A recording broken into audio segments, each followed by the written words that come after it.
नांदगाव तालुक्यातील कासारी नव्या राष्ट्रीय महामार्गावर रात्री कंटेनर व दुचाकींच्या झालेल्या भीषण अपघातात नांदगाव येथील दोघे जण जागीच ठार झाले असून या घटनेमुळे नांदगाव व कासारी येथे हळहळ व्यक्त होत आहे।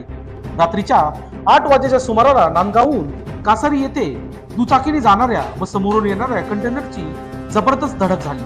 त्यात दोघाही दुचाकीस्वारांचा जागेवरच मृत्यू झाला।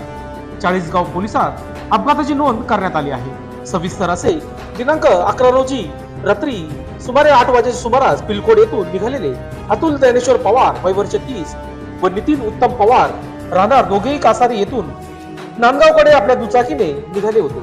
नांदगाव कासारीकडे येण्यासाठी निघालेल्या दुचाकीने ओव्हरटेक करत समोरून येणाऱ्या कंटेनर क्रमांक MHR 38 AC 6059 यात समोरासमोर जबर धडक झाली।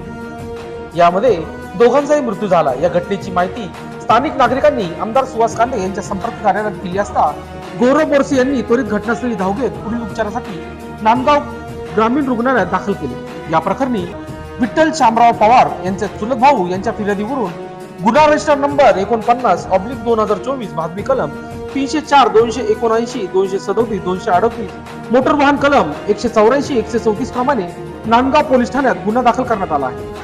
या घटनेचा पुढील तपास सहाय्यक पोलीस निरीक्षक सुनील बडे हे करीत आहेत। लोकशाहीसाठी नांदगाव प्रतिनिधी अनिल धामणे।